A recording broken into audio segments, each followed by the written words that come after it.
মৃত্যুর আগে লাইভে এসে শেখ হাসিনার কাছে ক্ষমা চাইল কারিনা কায়সার। এদিকে সেন্ট মার্টিন বিক্রি করে ক্ষমতায় থাকতে প্রস্তুত তারেক রহমান। ওইগুলা আমাদের বাসার জিনিসপত্র ছিল, আমাদের ব্যাগ, আমাদের ক্লিপ, আমাদের চিরুনি। জাস্ট আশেপাশের মানুষজন এক একজন এক একটা আইটেম নিয়ে সেলিব্রেট করতে করতে উত্তরার দিকে যাচ্ছিল। সো উই গট সোয়েপড আপ যে ঠিক আছে আমরাও একটা কিছু দেখাই বলি, এটা আমরা গণভবন থেকে নিয়ে আসছি। আমরা কিচ্ছু গণভবন থেকে আনি নাই, আমরা ওইদিকে যাইও নাই যখন দিস অল ওয়াজ হ্যাপেনিং। এগুলো সব আমাদের আইটেম। জুলাই হামলা, জুলাই সন্ত্রাসে যারা সরাসরি জড়িত, যারা নেতৃত্ব দিয়েছে, যারা মাস্টার মাইন্ড, যারা মেট্রোক্লাস ডিজাইনার, তারা সবাই খুনি। যারা রাস্তায় নেমেছে তারা চাকরিতে কোটা তুলে দেওয়ার জন্য নয়, তারা খুন করতে চেয়েছে মুক্তিযুদ্ধের বাংলাদেশকে, তারা শেখ হাসিনাকে হত্যা করতে চেয়েছে। যাকে নিয়ে আপনারা মাতামাতি করতেছেন, এই লো বাজেটের কারিনা কাপুর, সে মদ খাওয়ার বাজি ধরে অতিরিক্ত মদ্যপানের কারণে তার লিভার সমস্যা হয়ে যায়। এর পরবর্তীতে সে মৃত্যুবরণ করে ভারতের চেন্নাই চিকিৎসার জন্য গিয়েছিল, কিন্তু তাকে শেষ পর্যন্ত বাঁচানো যায়নি। সে দীর্ঘদিন থেকে মদ্যপান করতো, তার লিভার অনেক আগে থেকে আক্রান্ত। শেষ সময় যখন অতিরিক্ত অ্যালকোহল খেয়েছে, এরপর লিভার সেটাকে ধারণ করতে পারেনি, সে সৃষ্টিকর্তার ডাকে উপরে চলে গেছে। এই কথাগুলো কি কেউ বলছেন? কেউ বলছেন না, কারণ সে একটা জুলাই সন্ত্রাসী, জুলাই জঙ্গি উত্থানের সামনের সারির যোদ্ধা, তাই তো? দক্ষিণ এশিয়ার ভূ রাজনীতিতে কি এক বিশাল ভূমিকম্প ঘটতে যাচ্ছে নাকি? যে বঙ্গোপসাগর এতদিন ভারত আর চীনের দাপটের ক্ষেত্র ছিল, সেখানে এবার সরাসরি প্রবেশ করছে সুপার পাওয়ার আমেরিকা। আমি জাতিপিতা বঙ্গবন্ধু শেখ মুজিবের কন্যা, আমার হাত থেকে এই দেশের কোনো সম্পদ কারো কাছে বিক্রি করে আমি ক্ষমতা আসতে চাই না। ওই গ্যাস বিক্রির মুসলেখা দিলে আমিও ক্ষমতায় থাকতে পারতাম। আর এখনো যদি ওই বলি যে না, ওই সেন্ট মার্টিন দ্বীপ বা আমাদের দেশ কাউকে লিজ দেবো, তাহলে আমার ক্ষমতা থাকার কোনো অসুবিধা নেই, আমি যাই ইচ্ছে না। আসসালামু আলাইকুম দর্শক, সিগন্যাল বিডি চ্যানেলের নতুন একটি গুরুত্বপূর্ণ নিউজ ভিডিও নিয়ে আপনাদের মাঝে হাজির হলাম। প্রিয় দর্শক, বাংলাদেশের বর্তমান রাজনৈতিক প্রেক্ষাপট জানতে যারা এই ভিডিওটিতে ক্লিক করেছেন, তাদের সবাইকে বলবো আপনারা ধৈর্য সহকারে পুরো ভিডিওটি দেখতে থাকুন, কারণ এই ভিডিওটিতে এমন কিছু তথ্য বা উপাত্ত শেয়ার করা হয়েছে যা জানলে আপনারা অবাক হবেন। প্রিয় দর্শক, ইতিমধ্যে আপনারা অনেকগুলো ভিডিওর অংশ বিশেষ দেখে নিয়েছেন এবং আশা করি দেখেই বুঝতে পেরেছেন আজকের ভিডিওটি কতটি গুরুত্বপূর্ণ এবং আকর্ষণীয় হতে চলেছে। এখনো যারা আমাদের চ্যানেলটি সাবস্ক্রাইব করেননি, তাদের সবাইকে বলবো আমাদের চ্যানেলটি সাবস্ক্রাইব করে পাশে থাকা বেল আইকনটি অন করে দিবেন। আর যারা ইতিমধ্যে সাবস্ক্রাইব করেছেন তাদেরকে অসংখ্য ধন্যবাদ। তো প্রিয় দর্শক, চলুন একে একে মূল ভিডিওগুলো দেখে আসি। যা করতেছি আমরা, আসলে আমরা কারফিউ ডিজার্ভ করি, ইন্ডিপেন্ডেন্সটা ডিজার্ভ করি না। তো দুপুরে আমি একটা ভিডিও পোস্ট করি, ওইখানে আমার আম্মু ফাইজলামি করে বলতেছে যে এই চিরুনিটা আমি বেডসাইড টেবিল থেকে নিয়ে আসছি, এই পাঞ্চ ক্লিপটা তাদের সার্ভেন্ট কোয়ার্টার থেকে নিয়ে আসছি। অ্যান্ড আই অনেস্টলি থট যে মানুষ এটার স্যাটারটা বুঝবে। আবার ক্লিয়ার করে বলতেছি, ওইগুলা আমাদের বাসার জিনিসপত্র ছিল, আমাদের ব্যাগ, আমাদের ক্লিপ, আমাদের চিরুনি। জাস্ট আশেপাশের মানুষজন এক একজন এক একটা আইটেম নিয়ে সেলিব্রেট করতে করতে উত্তরার দিকে যাচ্ছিল। সো উই গট সোয়েপড আপ যে ঠিক আছে আমরাও একটা কিছু দেখাই বলি, এটা আমরা গণভবন থেকে নিয়ে আসছি। আমরা কিচ্ছু গণভবন থেকে আনি নাই, আমরা ওইদিকে যাইও নাই যখন দিস অল ওয়াজ হ্যাপেনিং। এগুলো সব আমাদের item, we didn't steal anything, আমরা কিচ্ছু চুরি করি নাই। আরও যদি প্রুফ চাও, এই যে this is the same exact bag that my mother is carrying. এই দেখো, 8 Jan 2024, 9:36 PM। এই যে এসকেএসে তোলা, কই আঙুলটা কই গেল? ওহো, এই যে এসকেএসে। যদি ক্যামেরা ডিটেলসও জানতে চাও, এই যে এখানে। আর আর আর কি দিব, আর কি দেওয়া বাকি তোমাদেরকে এটা বোঝানোর জন্য যে আমরা নেই নাই ভাই। এটা আমার পুরোপুরি আমার আইডিয়া ছিল, আমার স্টুপিডিটি ছিল যে জাস্ট একটা নাটক করার জন্য এখন মানে অনেক কথা শুনতে হইতেছে মানুষের থেকে, জিনিসপত্র ফেরত দিয়ে আসো, এই আসো। আর ভাই, এটা আমাদেরই ব্যাগ, আমাদেরই জিনিস, please relax. This was just take on the ridiculous items that people have actually picked up. মানুষ দেখতেছিলাম যে ছাগল, হাঁস, মুরগি, ফ্রিজের থেকে মাছ, কমোড, বেসিন সব উঠাই নিয়ে আসছে। সো এইটা একটু ক্ল্যারিফাই করতে চাই যে I was not promoting this. ওইগুলো আমাদেরই জিনিসপত্র, আমরা কোথা থেকে উঠাই নিয়ে আসি নাই। বাট হ্যাঁ, as for the rest of the people উঠাই নিয়ে আসছি। সো যেহেতু সোশ্যাল মিডিয়াতেও এগুলো নিয়ে অনেক কথাবার্তা হচ্ছিল, and I did get swept up in that emotion. I do admit যে হ্যাঁ, it might have been immature of me, but আসলে যেহেতু সবাই এটাকে মজাভাবে নিচ্ছিল, সেই একই মজাভাবেই আমি নিয়েছি, and hence I made that video. But ডিস্ট্রাকশনটা আসলেই হঠাৎ করে এত এসকেলেটেড হয়ে গিয়েছে যে আই আন্ডারস্ট্যান্ড, ঠিক আছে সবাই সেলিব্রেটরি মুডে আছি আমরা, but that does not excuse this kind of behaviour. I sincerely apologise if this seemed like something I was promoting. আমার ইন্টেনশন ওটা ছিল না, I am very sorry if it seemed so. But মানে এখন যেটা দেখতেছি যে এমনভাবে মানুষ রাষ্ট্রীয় সম্পদ মানে নষ্ট করতেছে, এত সুন্দর আমাদের ঢাকা ইউনিভার্সিটির সামনে যে few hours of our পিএমস resignation, দেশের এই অবস্থা, মন্দিরগুলোতে আগুন লাগানো হচ্ছে, চার্চগুলোতে আগুন লাগানো হচ্ছে, মাইনরিটি কমিউনিটিকে অ্যাটাক করা হচ্ছে। এগুলো অবশ্যই স্টুডেন্ট বা শিক্ষিত সমাজের কাজ না। I hope people have extended their help. যারা হেল্প করার স্টেজে আছো বা যারা হেল্প করতে কেপেবল, তোমরা তোমাদের এরিয়াতে please extend your hand towards minority communities, or please let me know if I can be of any help. Independence চাইছি সবাই অবশ্যই, বাট এরকম ইন্ডিপেন্ডেন্স চাই নাই। তারপর তারপরে আরেকজনের ভিডিও দেখলাম, সে শহীদ মিনারে গিয়ে স্প্রে পেইন্ট করতে, সবকিছুর লিমিট এমনভাবে ক্রস করে ফেলছে at this point that this is extremely shameful. একজন পোস্ট করছে যে ওনার চেহারার মনুমেন্ট যেভাবে নষ্ট করতেছে, তাহলে নিজের সব টাকা পয়সা পুরাই দাও, প্রত্যেকটা নোটে নোটে তো ওনারই চেহারা। ইভেন কিছুদিন আগে যে মেট্রো রেলে ভাঙচুর করা হলো, এলিভেটেড এক্সপ্রেসওয়ে টোল বুথে আগুন লাগায় দেওয়া হলো, মানে কেন?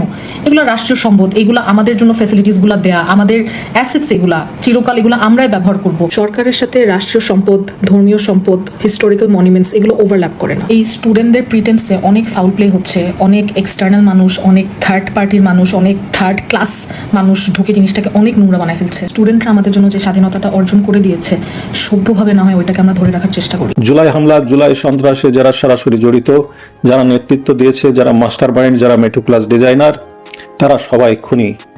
যারা রাস্তায় নেমেছে তারা চাকরিতে কোটা তুলে দেওয়ার জন্য নয়, তারা খুন করতে চেয়েছে মুক্তিযুদ্ধের বাংলাদেশকে, তারা শেখ হাসিনাকে হত্যা করতে চেয়েছে।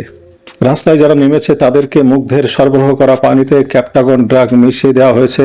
তাই যারা রাস্তায় নেমেছে তারা ড্রাগের নেশায় উন্মত্ত, তারা খুনের নেশায় উন্মত্ত, তারা সামনে যা পেয়েছে ধ্বংস করেছে, আগুন দিয়েছে, লুটপাট করেছে, পুলিশ হত্যা করেছে, সাধারণ মানুষ, আওয়ামী লীগের নেতা কর্মী সমর্থক এবং খুব নিরীহ ভোটার সবাইকে যাদের সামনে পেয়েছে তারা সবাইকে হত্যা করেছে। এই জুলাই হামলার সমর্থক গোষ্ঠীও খুনি।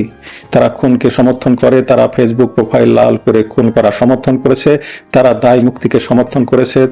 তাদের মধ্যে ভাড়াটিয়া পক্ষ স্নাইপার রাইফেলের গুলিতে তাদেরই রাজপথের বন্ধুদের হত্যা করেছে। এই স্নাইপার শুটার কারা? আমাদের দেশপ্রেমিক বাহিনীর ডিপ স্টেটের ভাড়াটিয়া পক্ষ বাহিনীর পোশাক খুলে ফেলে স্নাইপার হাতে নেমে এসেছে। পাকিস্তানের লস্করি তৈয়বা নিজেরাই স্বীকার করেছে তারা বাংলাদেশে জুলাইয়ে হত্যাকাণ্ড ঘটিয়েছে।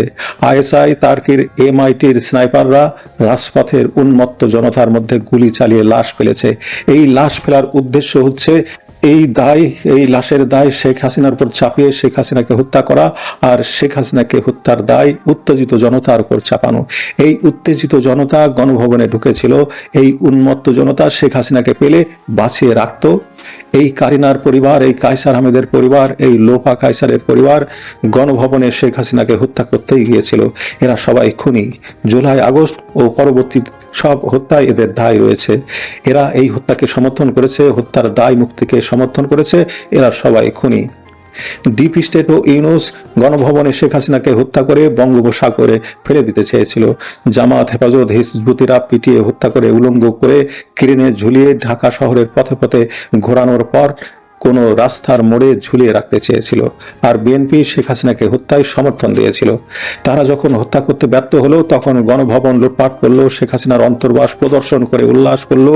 এই আলোচিত বিতর্কিত কায়সার হামিদের পরিবার গণভবনে কেন গিয়েছিল? কারিনা হামিদ মারা গেলেন এখন, তার জন্য শোক জানাই। তিনিও গণভবনে ঢুকেছিলেন শেখ হাসিনাকে হত্যা করতে। কারিনার বাবা মাও গিয়েছিল শেখ হাসিনাকে হত্যা করতে। এই খুনি পরিবারকে মাফ করা যাবে? শেখ হাসিনা খুন হয়ে গেলে পারতেন তাদের ক্ষমা করতে। আরও কিছু হত্যার কথা বলতে হবে। সাভারে 5 আগস্ট বিকেলে অতি নিরীহ একটি ছেলে তার স্ত্রীকে একটু ঘুরে আসি বলে বাইরে বের হয়। আধা ঘন্টা পরে তাকে পাওয়া যায় জুলাই জঙ্গিদের হাতে মুমূর্ষ অবস্থায় গাছে ঝোলানো। তখনও তার শরীরে অল্প প্রাণ ছিল। তাকে বাঁচাতে তার চাচা ছুটে গিয়ে গণধোলাই খেয়ে ফেরত আসে।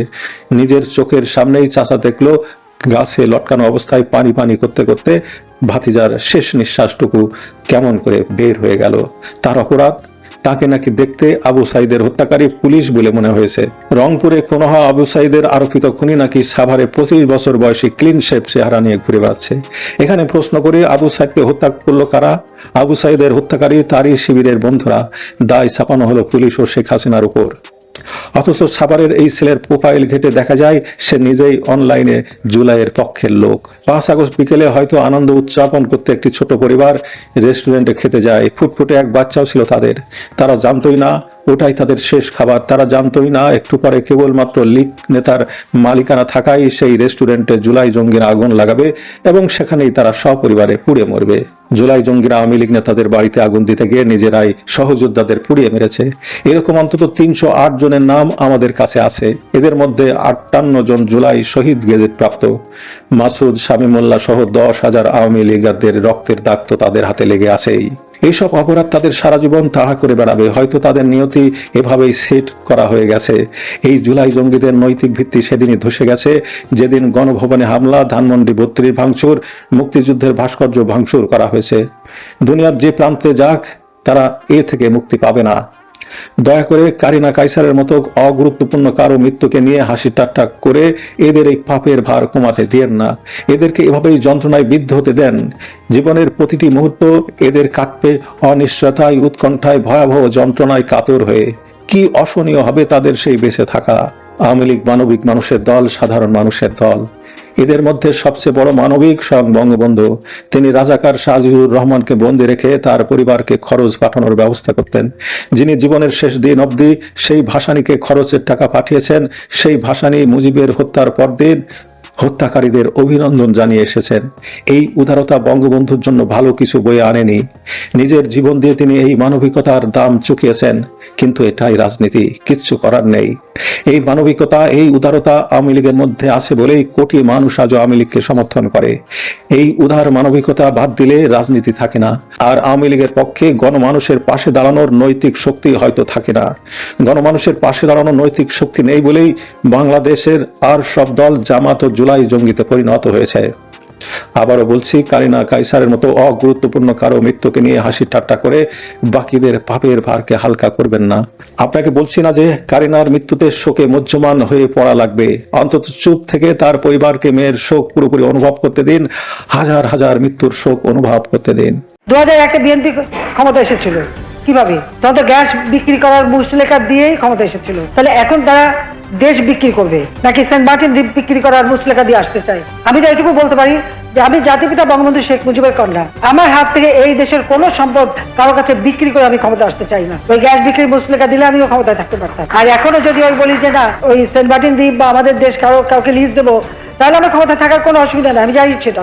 2024 সালের আগস্ট মাসে যে কারণে শেখ হাসিনাকে উৎখাত করা হয়েছিল, সেই একই কারণে অবৈধ ইউনূস সরকার এবং তারেক রহমান সরকারকে ক্ষমতায় বসানো হয়েছে। যে কাজ না করার জন্য শেখ হাসিনাকে দেশ ছাড়া করা হয়েছে, ঠিক সেই একই কাজ করার জন্য ইউনূসকে, তারেক রহমানকে দেশে ফিরিয়ে আনা হয়েছে। বাংলাদেশ আপনার আমার হাত ছাড়া হয়ে গেছে। দেখতে পাচ্ছেন কি? বাংলাদেশ আজ শুধু একটি স্বাধীন দেশ নয়, বরং এটি হয়ে উঠেছে আন্তর্জাতিক শক্তিবর্গের সামরিক প্রতিযোগিতার এক ভয়ঙ্কর দাবার গুটি। আপনাদের স্মরণ থাকার কথা যে তারেক রহমান যখন ক্ষমতায় আসেন, তখন প্রেসিডেন্ট ট্রাম্প তাকে অভিনন্দন জানিয়ে একটি পত্র দিয়েছিলেন এবং সেই পত্রে এমন সব ইঙ্গিত ছিল যা এখন অত্যন্ত সুন্দরভাবে বাস্তবায়িত হতে যাচ্ছে, এবং যে কারণে আমেরিকার সঙ্গে তার একটি, সেই জেমস মরিয়ার্টির কথা, বাংলাদেশে নিযুক্ত আমেরিকান রাষ্ট্রদূত, যিনি উইকিলিক্সের মাধ্যমে আমরা জানতে পেরেছিলাম যে যিনি তথ্য পাঠিয়েছেন তারেক জিয়া সম্পর্কে, যে তারেক জিয়া কতটা ভয়ঙ্কর, কতটা দুর্নীতিবাজ, এবং তাকে কেন আমেরিকায় ঢুকতে দেওয়া উচিত না, এবং যে কারণে এখনো পর্যন্ত তারেক রহমান আমেরিকায় ঢুকতে পারছেন না বা ঢুকতে পারার সুযোগ তৈরি হয়নি, কিন্তু বাংলাদেশে তাকে যে কারণে ফিরিয়ে আনা হয়েছে সে কথাই আজ বলছি। প্রতিরক্ষা বিষয়ক ওয়েবসাইট মিলিটানি জানিয়েছে বাংলাদেশ এবং যুক্তরাষ্ট্র এমন এক পর্যায়ে পৌঁছেছে যেখানে আকসা এবং জেসোমিয়া ধরনের প্রতিরক্ষা চুক্তির মাধ্যমে মার্কিন যুদ্ধজাহাজ এবং সামরিক বিমান বাংলাদেশের বন্দর এবং বিমান ঘাঁটি ব্যবহার করতে পারবে। একই তথ্য প্রকাশ করেছে ইনসাইড বাংলাদেশ, ভারতের সংবাদ মাধ্যম India.com এবং আরো অনেকগুলো পত্রপত্রিকা। India.com তো সরাসরি লিখেছে যে শেখ হাসিনার সবচেয়ে বড় আশঙ্কাই সত্যি হতে যাচ্ছে বাংলাদেশে। যুক্তরাষ্ট্র হঠাৎ কেন বাংলাদেশের বন্দর চাইছে বলুন তো? তার উত্তর হচ্ছে হঠাৎ তো চাইনি। বহুদিন ধরেই যুক্তরাষ্ট্র এই চাপ দিয়ে আসছে, কারণ বঙ্গোপসাগর এখন শুধু বাণিজ্যিক জলপথ নয়, এটি ভবিষ্যৎ সামরিক প্রতিযোগিতার কেন্দ্র। মালাক্কা প্রণালী, আন্দামান সাগর, মিয়ানমার উপকূল, ভারত মহাসাগর এবং দক্ষিণ চীন সাগরের সংযোগ স্থল হিসাবে বাংলাদেশের অবস্থান এখন অত্যন্ত গুরুত্বপূর্ণ। ওয়াশিংটনের কাছে বাংলাদেশ আর শুধু একটি উন্নয়নশীল দেশ নয়, বরং এটি এখন ইন্দো প্যাসিফিক সামরিক স্থাপত্যের একটি সম্ভাব্য ঘাঁটি। বাংলাদেশের ভূ রাজনীতির সবচেয়ে বড় ট্র্যাজেডি হলো এদেশের ক্ষমতার পালাবদল নিছক জনগণের ভোটে বা স্বতঃস্ফূর্ত অংশগ্রহণে হয় না। এর নেপথ্যে থাকে সাম্রাজ্যবাদী শক্তির সুদূরপ্রসারী হিসাব নিকাশ এবং বাংলাদেশে তাদের যেসব এজেন্ট আছেন, এই যেমন ধরেন ডক্টর ইউনূস, তাদের কারসাজির কারণে, এবং প্রায়শই তাতে যোগ দেয় বাংলাদেশের সেনাবাহিনী, যেমনটি 2024 সালে ঘটেছে।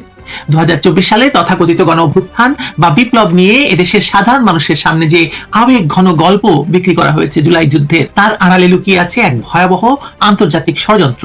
এই ষড়যন্ত্র বাস্তবায়নে মাঠে নামানো হয়েছিল জুলাই সন্ত্রাসীদের, এনজিও জীবীদের, পত্রিকা, নায়ক নায়িকা, তৃতীয় লিঙ্গ থেকে শুরু করে সবাইকে, যাদের ধ্বংসযোগ্য এবং লাশের উপর ভর করে ক্ষমতায় বসেছে এই পুতুল সরকার।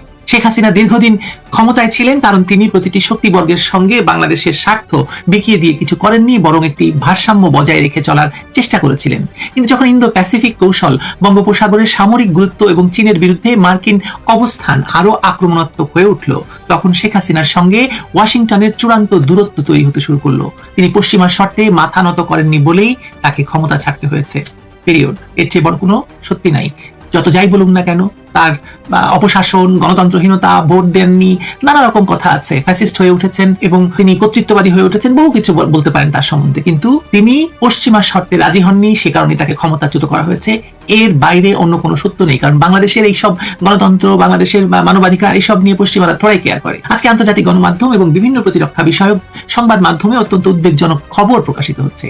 সেখানে স্পষ্টভাবে বলা হচ্ছে যে বাংলাদেশ এবং যুক্তরাষ্ট্র এমন এক পর্যায়ে পৌঁছেছে যেখানে আকসা এবং জিসোমিয়া জাতীয় সামরিক চুক্তির মাধ্যমে মার্কিন যুদ্ধজাহাজ এবং সামরিক বিমান বাংলাদেশের বন্দর এবং বিমান ঘাঁটি অবাধে ব্যবহার করতে পারবে। শেখ হাসিনার সবচেয়ে বড় আশঙ্কা ছিল যা আজ সেটা অক্ষরে অক্ষরে সত্যি হতে যাচ্ছে। মূলত বঙ্গোপসাগরকে মার্কিন যুক্তরাষ্ট্রের হাতে তুলে দেওয়ার জন্যই 2024 সালের আগস্টে অবৈধ ইউনূস সরকারকে ক্ষমতায় বসানো হয়েছিল। আর সেই একই আন্তর্জাতিক চুক্তির অংশ হিসাবে তারেক রহমানকে তার বিরুদ্ধে থাকা যাবতীয় মামলা থেকে জাদুর কাঠির ছোঁয়ায় রাতারাতি দায় মুক্তি দিয়ে লন্ডন থেকে দেশে ফিরিয়ে আনা হয়েছে। এটি কোনো রাজনৈতিক অলৌকিক ঘটনা নয়, বরং এটি ছিল একটি নিখুঁত ভূ রাজনৈতিক বোঝাপড়া। শেখ হাসিনা একদিকে চীনের সঙ্গে অর্থনৈতিক সম্পর্ক বাড়িয়েছেন, অন্যদিকে ভারতের নিরাপত্তা স্বার্থকে গুরুত্ব দিয়েছিলেন, কিন্তু যুক্তরাষ্ট্রের সঙ্গে পূর্ণাঙ্গ সামরিক সমঝোতায় যেতে দৃঢ়ভাবে অস্বীকৃতি জানিয়েছিলেন। তিনি জানতেন এই চুক্তিগুলোর অর্থ শুধু সামরিক সহযোগিতা নয়, বরং রাষ্ট্রের কৌশলগত অবকাঠামোতে মার্কিন সামরিক বাহিনী তথা পেন্টাগনের চিরস্থায়ী প্রবেশাধিকার। আর যে শর্তে শেখ হাসিনা রাজি হননি, ঠিক সেই শর্তে সম্পূর্ণ দাসখত দিয়ে ইউনূস এবং তারেক রহমান গোষ্ঠী ক্ষমতার মসনদে বসেছেন। এই সামরিক আগ্রাসনের পথ প্রশস্ত করতে এখন বাংলাদেশের জ্বালানি খাতকে একটি মোড়ক বা হাতিয়ার হিসেবে ব্যবহার করা হচ্ছে। কিছুদিন আগে এই অবৈধ সরকারের পররাষ্ট্রমন্ত্রী খলিলুর রহমান ওরফে রজার খলিল, যিনি কূটনীতিক পাড়ায় রজার খলিল নামে পরিচিত, তিনি ওয়াশিংটনে মার্কিন জ্বালানি সচিব ক্রিস রাইটের সঙ্গে একটি অত্যন্ত গোপনীয় কৌশলগত জ্বালানি সহযোগিতা সমঝোতা স্মারক সই করেছেন। এ বিষয়ে আপনারা কেউ জানেন? পত্রপত্রিকায় দেখেছেন, কিন্তু এ নিয়ে কোনো আলোচনা হয়নি।